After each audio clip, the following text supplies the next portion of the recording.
Over the Garden Wall, ou para nós, O Segredo Além do Jardim. Com certeza, um dos seriados que mais me impactou na Cartoon, seja por sua atmosfera macabra, personagens exóticos ou eventos sobrenaturais, monstros, assombrações, animais se comportando como humanos e segredos que escondiam muito mais do que um simples desenho infantil podia proporcionar. Mas afinal, do que estamos de fato falando? Uma história de dois garotos perdidos, expostos aos perigos da noite, ou algo muito pior, que se esconde no carvalho da iminente tempestade, soprando e cantarolando à espreita, até a última luz do lampião se apagar. Bem, aqui quem vos fala é o Dridri, e sejam muito bem-vindos a esse grande bunker que se chama mundo. Deixe o like se for fã de festivais de abóbora e se inscreva se preza por sua vida no silêncio da floresta. E com isso, podemos olhar muito além das fronteiras do jardim, na eventual escuridão que a luz carrega. For me! Beast! Beast! Chop the wood to light the fire. Bom, vamos lá. A história trata desses dois irmãos perdidos. Wirt, com uma fantasia de gnomo, sempre indagando sobre a sua existência um tanto inseguro, e Greg, um baixinho com uma chaleira na cabeça, completamente inconsequente. É assim que começa o seriado. Não sabemos como ou por que eles foram parar nessa floresta, e muito menos porque estão usando essas roupas. Mas o que logo entenderemos é que essa floresta é tudo menos um lugar normal, conhecida como The Unknown, ou o desconhecido, e acho que a própria abertura já dá o tom sobrenatural que veremos adiante.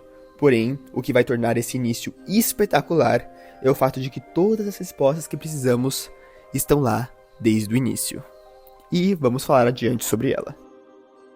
Um fato curioso na dinâmica desses irmãos é que o próprio design deles reflete sua personalidade. Se virmos o nariz de Wirt, perceberemos que o personagem inteiro foi pensado como um triângulo, desde seu chapéu, nariz até a forma do seu corpo, refletindo essa angústia e ansiedade do próprio personagem, como o perigo constante que os rodeia. Enquanto Greg, bem, é um círculo, nariz circular e corpo bem redondinho. Mas tá, até aí nada disso explica essa situação bem inconveniente que eles estão. E assim, vamos ao ponto central do vídeo, que é justamente a genialidade do storytelling desse seriado. O primeiro episódio vai se basear em Wirt e Greg buscando respostas para sair dessa floresta, indo ao encontro de um estranho lenhador nessa floresta, que os levou até a sua residência. O que até aquele momento não sabíamos é que a casa que ele diz que estava supostamente abandonada antes de ir era na verdade de Beatrice. Sim, pertencia ao passarinho azulão que nos acompanha pela jornada, mas não como pássaro, quando ela era humana.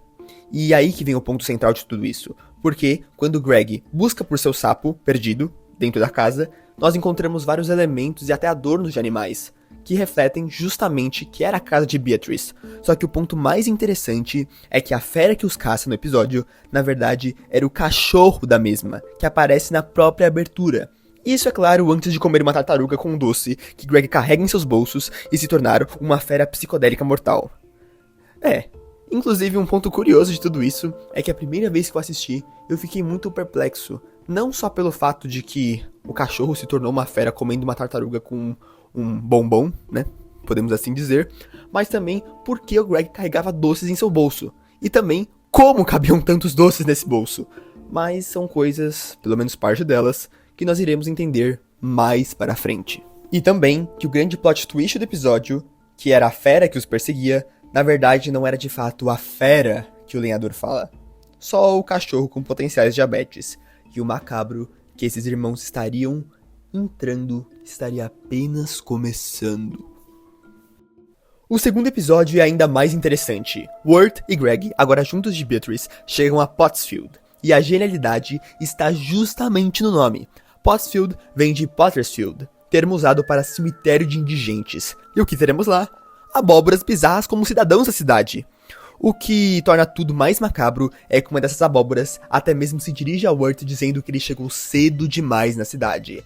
E quando Wirt e Greg são aprisionados e obrigados a trabalhar, trabalho infantil por sinal, enquanto eles acreditam estar cavando a própria cova, bem, na verdade eles estavam trazendo o Larry de volta.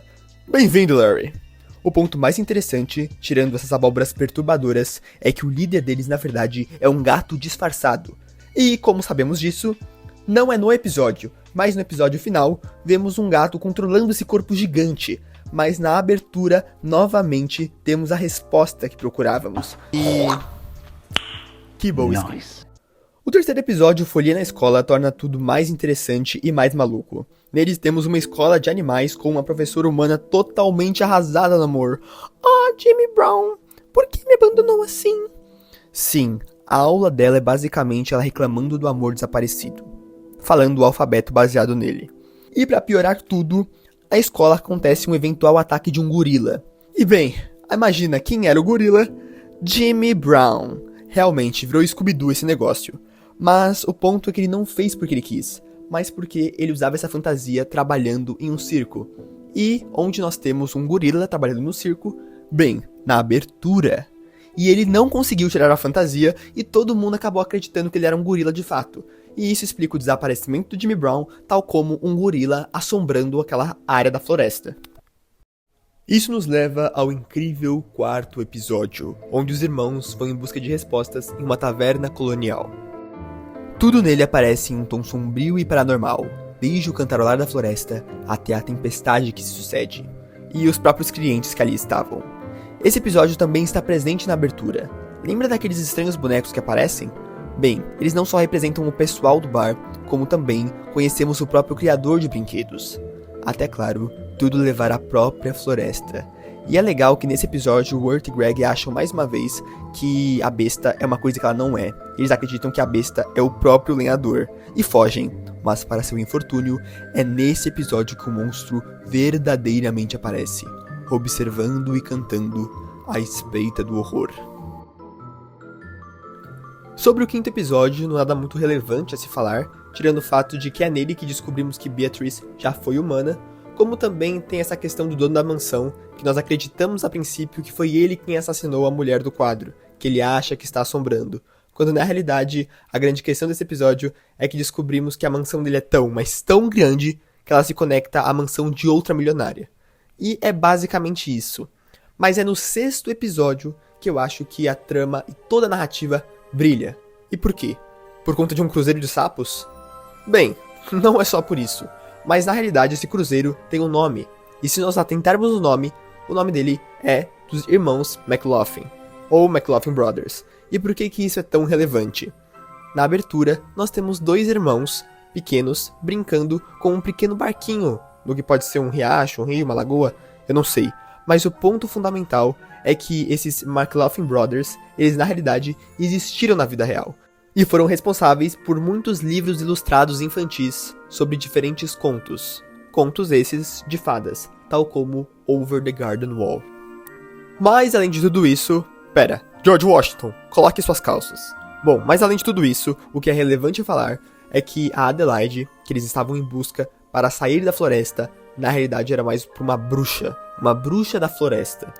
E nós descobrimos também que Beatrice traiu tanto o Wirt, tanto o Greg, já que o objetivo dela era se tornar humana, meio que vendendo essas crianças para essa mulher. Ou pelo menos era a intenção primária dela.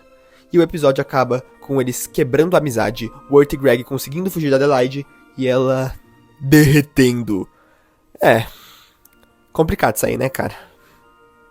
Inclusive, essa questão de subverter expectativas é uma coisa que está presente a todo momento em Over the Garden Wall. Você acredita numa coisa e na verdade é outra. Seja pela besta, seja pelo gorila, seja pela própria Adelaide. E no sétimo episódio temos mais uma vez, já que aquela velha amedrontadora que nós vemos não é o monstro do episódio. E sim a garota, que é basicamente sua irmã, podemos assim dizer, né, ou sobrinha no caso, que é possuída por um espírito maligno e ela tem que trabalhar a todo momento para que não enfraqueça o elo e seja possuída por esse espírito. E isso acaba sendo legal porque Over the Garden Wall é mestre em fazer isso. Você acreditar numa coisa e ser outra na verdade. E ele vai fazer isso a todo momento, mas de uma forma instigante. E que faz o sétimo episódio, inclusive, um episódio muito interessante. Porque muitas vezes o maior dos horrores reside na beleza. E por fim, eu falarei dos episódios finais, do 8º, 9º e 10º episódios juntos, e há uma razão para isso. Mas antes, eu vou acabar invertendo a ordem, porque no 9º episódio descobrimos como e por que Greg e Wirt foram parar na floresta. Na realidade, eles estavam em uma festa de Halloween, e isso explica tanto as fantasias exóticas, como principalmente os doces que Greg carrega no primeiro episódio. E isso é um fato interessante, porque enquanto Wirt estava vestido de gnomo, Greg, bem, aquela chaleira na cabeça era pra parecer um elefante. A criatividade de uma criança.